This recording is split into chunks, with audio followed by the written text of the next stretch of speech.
Very interesting polling news. I've been telling you that Joe Biden has been leading just about every national poll for the 2020 Democratic primary, even though Joe Biden hasn't actually announced that he's running in 2020.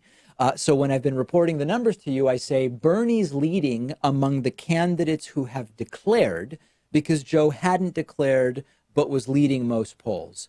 That has changed because there's a new Emerson poll which has Bernie Sanders in the actual lead, even ahead of Joe Biden, which is the first poll that has these numbers. Bernie polling 29% to Joe Biden's 24.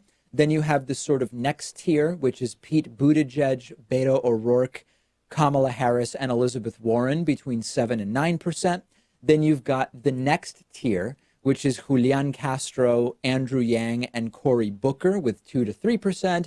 And then you've got the 0 and 1s, which includes Eric Swalwell, Amy Klobuchar, Mike Gravel, Tulsi Gabbard, Tim Ryan, et cetera, et cetera, et cetera. So there's a bunch of people here who are just getting no traction. Like they can't seem to get beyond 1%.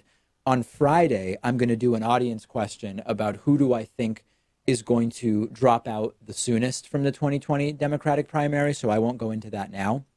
But it appears very clearly, Pat, that at least at this early stage, you're starting to get some tiers that develop. And so far, we've not seen too much movement. It's notable that Pete Buttigieg, shortly after announcing, has surged. It's notable that Andrew Yang, who was basically completely unknown, is now polling 3% ahead of a whole bunch of people, including Tulsi Gabbard and others. But beyond that, you've seen this sort of three-tier system stay pretty stable over the last couple months. Yeah, the Pete Buttigieg thing is still surprising to me, even though he got that surge a couple of weeks ago. I just never thought that a smaller town mayor would be able to gain so much traction in a presidential race. But he has, and he's an intelligent guy, and I think he'll still be able to hold that support, and he could be an actual contender. The other surprise to me was Julian Castro at 3%. I mean, 3% isn't too much, but he's on par with Andrew Yang there. That's pretty good at this stage. It's particularly good because he's been getting almost no attention. So that's also why it's sort of surprising to me. Now, this Emerson poll also asked a really interesting question. They asked Joe Biden voters, because remember, Joe Biden has a lot of support but isn't actually running. They said, if Joe Biden doesn't run, who do you support? And if Joe Biden didn't run, Bernie gains the most. 31% of Biden supporters said, if Biden's a no-go, we go to Bernie. 17% of Biden supporters said if Biden doesn't run, we go to Mayor Pete. And 13% of Biden supporters said they'd go to Beto if Biden doesn't run. Lastly, from the poll, I hesitate to even do this because it's so early and I'm trying to stay away from electability stuff, but it's in the poll and it's interesting. They did hypothetical matchups between Trump and other candidates or possible candidates. Biden, the strongest over Trump, 53 to 47, followed by Bernie, 51 to 48 over Trump, Beto, 51 to 49, and then Harris, Buttigieg, and Warren, even or down a point or two to Donald Trump. Now, I want to be like really, really clear. All these numbers are so close that they're within the margin of error.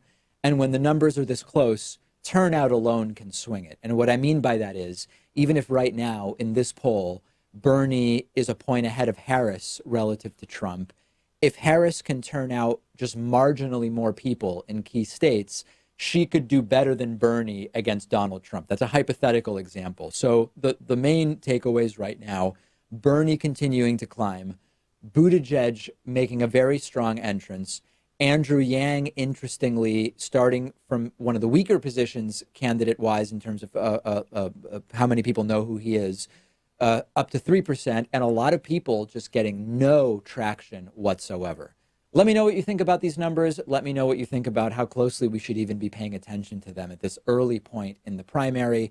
Quick break. Follow me on Instagram at david.pakman, and we will be back right after this.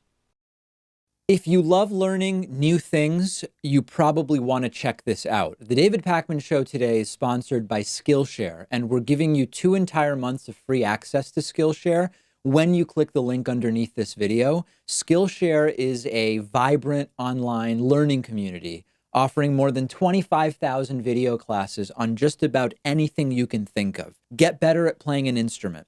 Learn to use Photoshop.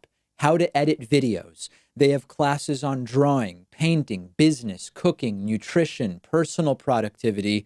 And I'm not even really scratching the surface. I recently took a great class on introductory watercolor painting.